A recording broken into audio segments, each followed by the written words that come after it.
Hey everybody, welcome to the KetoMom page. My name is Stephanie, and we're going to get down to the why you are doing what you're doing. Have you ever thought about that? So I'm not going to go over I'm just doing something a little different this morning. Let me think of how I want to say. Okay, so a lot of things I like to talk about usually comes out of books or they come out of questions. And a lot of the lives come from things that you ask me. And so I love it when you ask questions because I'm like, oh, this is a great topic to talk about. Now, also, I like to read through books. I like to hopefully inspire you. I like to encourage you to read things that are going to grow your mindset. My daughter, who is 15, so if you don't know me, welcome to the KetoMom page. We started this page over 7 years ago. There are so many recipes. There's no shortage of keto tips and tricks here on the page. You can also go to ketomomsecrets.com and click on recipes or mindset or how to get started. So there's 7 years of great information and knowledge to help you on your journey. And I'm always learning. I'm always growing. I like to share things that pop into my mind. One of the things my daughter asked me the other day, and she's 15, so we have 4 girls. We are a homeschool family. We like to travel. I initially started this keto diet to help out my husband and then started sharing online because I thought maybe families might want to learn with us. And here's the Keto Mom page today. It's pretty incredible. And so I like to read and learn and grow. And my 15-year-old daughter the other day said, how do I, okay, how many of you on here have listened to motivational speakers or inspirational speakers or self-development books? How many of you on here have filled your mind, hopefully, with different perspectives, listening to other people that have gone before you, right? So oftentimes you'll hear people say things like, good morning. Hey, thanks for saying good morning, Linda. Good morning, everybody. Good morning. So oftentimes you will hear people say, and people meaning people that have, let's say, have either written books or podcasts, you'll hear people say things like, you don't want to be average, right? How do you become the 1%? How do you become better? How do you become more? And there are certain things that rub me the wrong way. So the other day, my daughter said, I don't want to be like everybody else. I don't want to be average. And I said, all right, I hear what you're saying. Or my girl said the other day, hey, are we successful? And I like to encourage our girls to think, and I'm like, what does success mean to you? What does that look like? I would love to know, what does success mean to you? And so we were talking about this word average and what it means to be average, and is average bad? And it depends on, what you're comparing yourself to. And so really what it boils down to is understanding the why you're doing things or why you're not doing things. Why do you want to be better? I asked her, what do you want to achieve? Is it for the likes, or is it truly to inspire other people? What kind of success do you want to have? Who are you comparing yourself to say that you don't want to be like that person, right? I say all of that because there's so much to think about. And so today, here on the live, I wanted to encourage you to think about something that it really doesn't have to do with a book, but just a question of why you are where you are today. Hello from South Africa. I love this. I love that you can legitimately click on social media. You can meet people from around the world at any point in time. Pretty incredible. Good morning. So here's the thought for you today. I don't know, that was just ramble from this morning as I was thinking. And the thought is this. I want you to think about this throughout your day. A majority of you are here to get healthy, stronger, lose fat, lose weight. Like a majority of you are here to work on your physical being, to work on your health spoke. I like to say spokes, right? You might have things that you need to work on in your finances or relationships or spiritual or emotional. We're working on physical here. Not all the time, but most of the time. And so the question I have for you today is this. Why do you choose the foods that you choose? And it might seem super simple, but if I just say, here, I want you to get rid of all the Oreos out of your house. I want you to stop going through the drive-thru, and I want you to eat these meals for 30 days. It's kind of like putting a Band-Aid on it, right? I can tell you what to eat. I can tell you how to eat. I can tell you to drink more water. I can tell you to move your body. I can tell you to pay attention to your sleep. But if you don't understand the true why of why do you usually go through the drive-thru? Why do you grab the foods that you gravitate towards so often? Why are you overweight? I'm being real.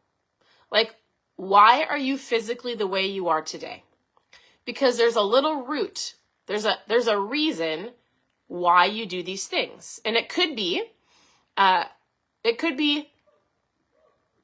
well, I'm on the seafood diet, and every food I see, I eat, right? Maybe you're just like, I can't help it. I see it, I eat it, right? If you can understand the why and the root cause of why you're doing what you're doing, then we have to get to the root of it so that I can give you the how-tos so that when you implement them and you do it for a period of time, it actually becomes a habit.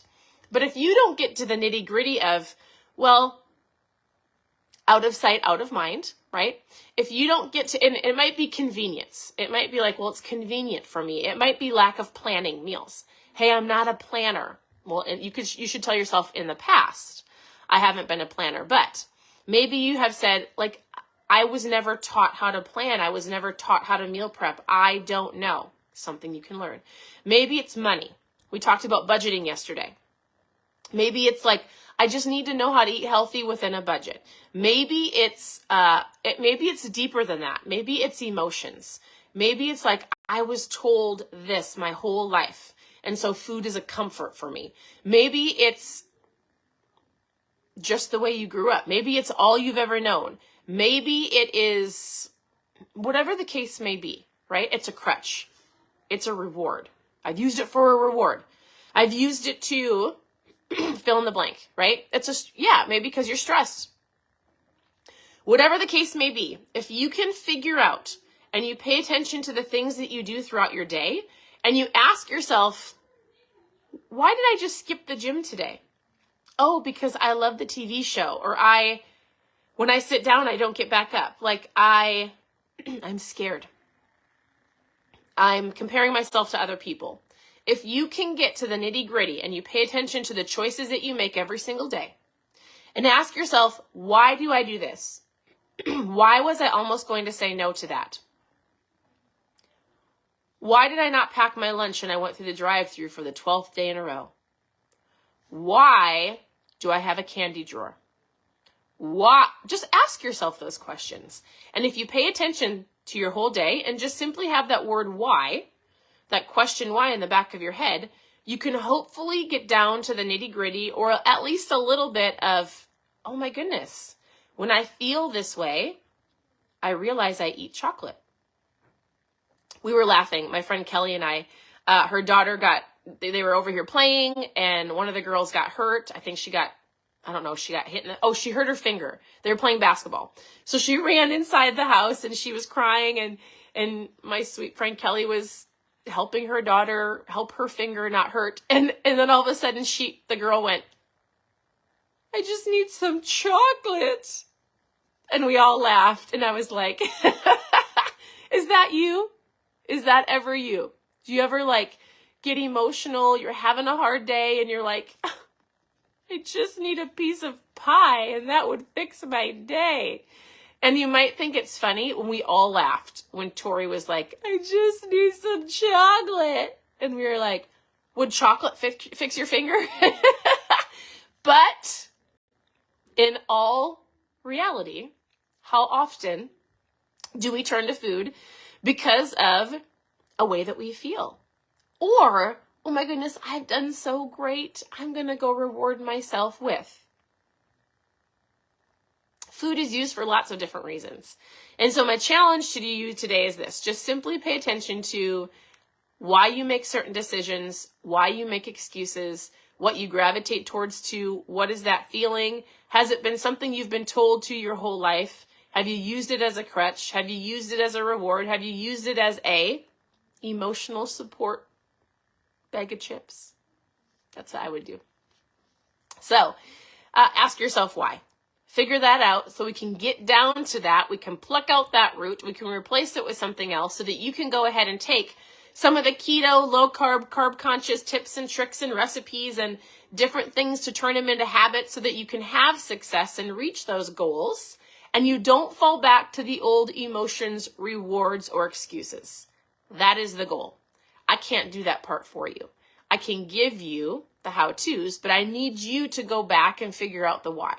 And as soon as you do, and as soon as you have that awareness, when an emotion pops up, or when you find yourself gravitating towards the donut or the fast food, you go, oh my goodness, I was sad, I was angry, I was frustrated, I was excited, I thought I was going to celebrate. Wherever you fall, you can go, I don't need to do that with food.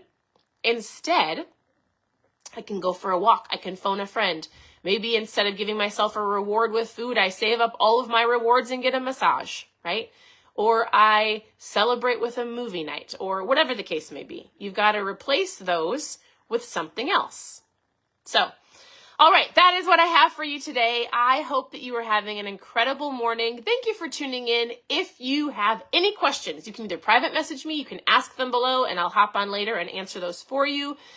Continue to tune into the page. We're going to be doing a fun 10-day challenge that has to do with ketones, accountability, working on your food starting in October. And so I plug you into a private group and we'll do it that way.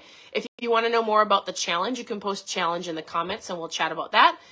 Here's your tip. Drink your water. You have no idea how many people I had to coach yesterday, ask them, are you drinking enough water? Usually people send me messages and go, I feel like this, right?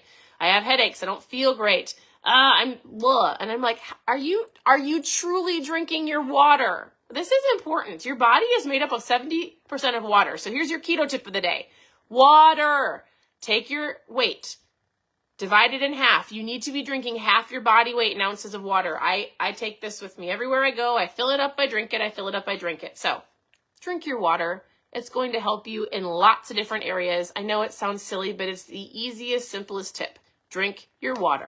That's it. So, all right, post challenge in the comments. Otherwise, send me a message with your questions or questions below, and I'll come back later and chat with you some more. Have an incredible day, and we'll talk to you soon. Bye, everybody.